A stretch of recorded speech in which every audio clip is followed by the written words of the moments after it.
Khamzat's wrestling is literally unstoppable. Like I said in my last video, Sean has a lot on his plate come tomorrow with an angry, aggressive Khamzat Chimaev wanting to probably end the beef. And as much as the lead up to the fight is going to be fun, the press conference is going to be amazing, I don't think the fight is going to be as fun, as competitive as some people might think. Khamzat's wrestling is quite possibly the most dominant wrestling we've ever seen in MMA, and probably the most dominant style we've seen, period. And it's not just because he's bigger and stronger than everyone else. I mean, he is, but he's also got a deep bag of tricks up his sleeves that allows him to dominate everyone when he chooses to wrestle. So let's look back at all of Khamzat's wrestling sequences in the UFC to look at how he dominates his opponents. When most people think of Khamzat Chimaev, people think big, strong, and dominating, overpowering his opponents, which is true a lot of times. Khamzat can just ragdoll people simply due to the fact that he's just so physically dominant. But when I started to rewatch Khamzat's grappling sequences, he is equally technical as he is physical. What impresses me most about Khamzat's grappling game is his ability to adjust based on his opponent's reaction to his grappling. It's almost like Khamzat is always one step ahead with his chain wrestling and constantly countering his opponent's anti-wrestling. I glaze this sequence a lot, and you know what? I'm going to glaze it again because it's absolutely insane that Khamzat was eventually able to get this to the ground. Look how far out Khamzat is here. You're taught in wrestling to, at the very least, have one foot between your opponent's feet when you shoot for a double leg, or really any shot to the legs, to close the distance to prevent them from sprawling. So when you see the distance you're supposed to do it and compare it to the distance Khamzat is shooting from, it's absolutely unreal. He was able to finish this shot. And the thing is, Robert did defend well. He did get an underhook, sprawled, gets to the fence, but you know what Khamzat does to this response? Builds on the double leg, goes into the body lock sequence, and drags Rob to hell and eventually finishes him. What I like so much about Khamzat's wrestling game is his intuition to bail and chain into a new sequence to get guys down.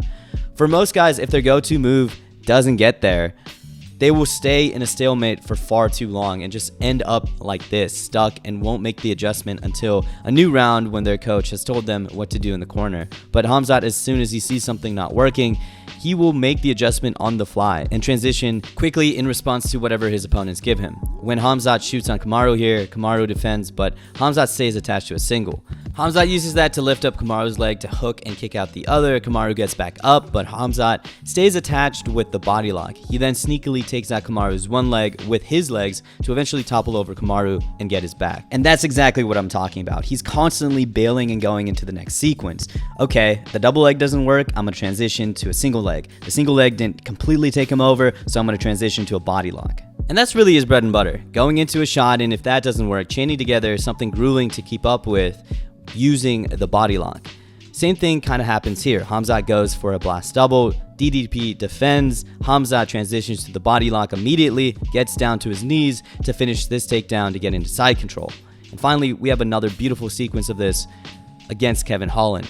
Khamzat actually goes for the quick body lock into takedown early, but Kevin Holland pops back up just to immediately get dragged back down. When Holland gets up a second time, he almost rolls out of Khamzat's body lock, but Khamzat is able to literally glide with Holland to keep top position with Kevin Holland to eventually find the submission.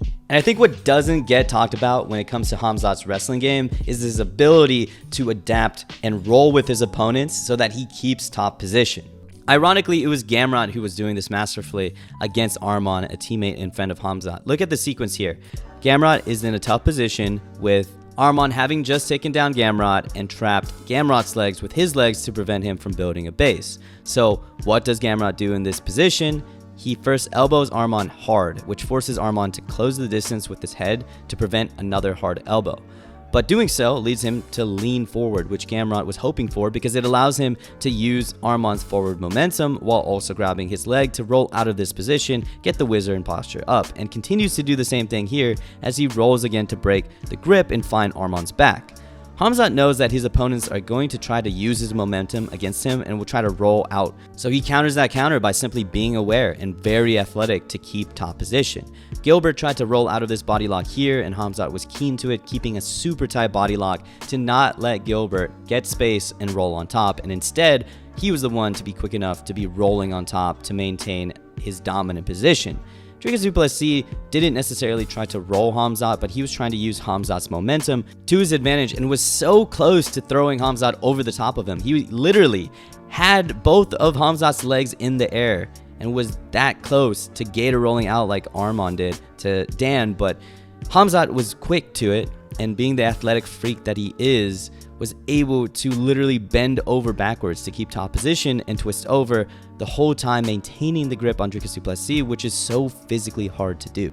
I mean, dog, this still doesn't even look real. Look at how much he has to contort his body. He's using his right leg and then also his head and bending into the letter C to try to keep Dricus du Plessis down with solely his head, and it works. And speaking of quickness and athleticism, going back to the Kevin Holland fight, in the first grappling sequence in this fight, Khamzat grabs the body lock, but Kevin Holland tries to cartwheel out, which almost breaks the grip, but you know what Khamzat does?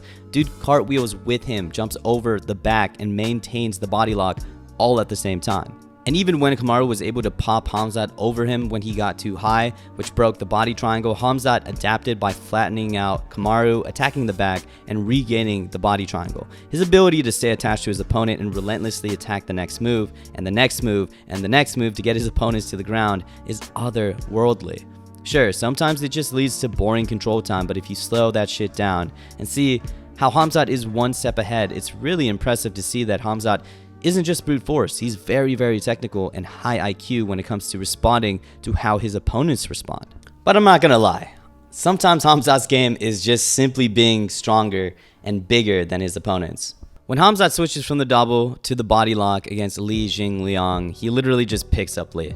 There was no chain wrestling, no body lock sequence where he had to trip legs. He was just so big and strong that he was literally able to pick up a legit sized welterweight in Li Jingliang and bring him exactly where he wanted him to be, and just overpowered him to eventually finish him.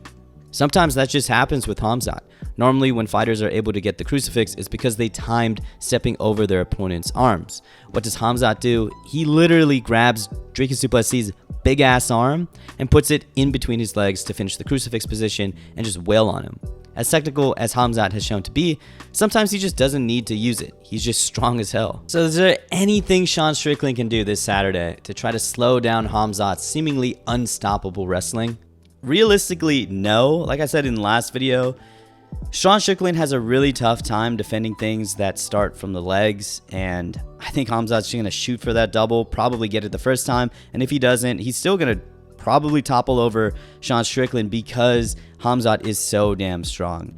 And in the past, Sean Strickland has said he's been submitted and bullied by Khamzat in training before, so I don't think this is going to end any more different. For Sean, he really just has to defend that body lock sequence when Khamzat is, tying up his legs or simply just being bigger and stronger to be able to drag him down.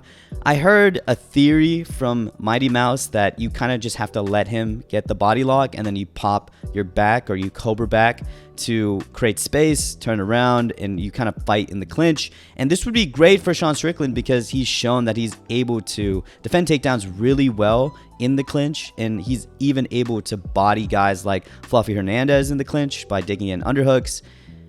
I don't know if he can do that against Khamzat, somebody who keeps a super airtight body lock. I mean, we saw that against Gilbert Burns. We saw that against Dricus du Plessis, that he's able to just close space and not let his opponents roll out and get any advantage. He will always stay attached to your back.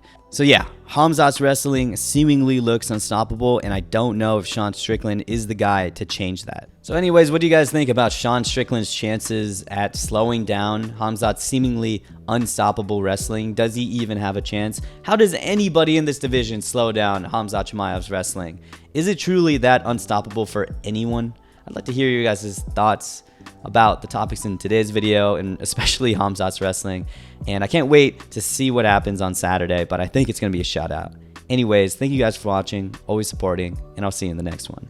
Peace.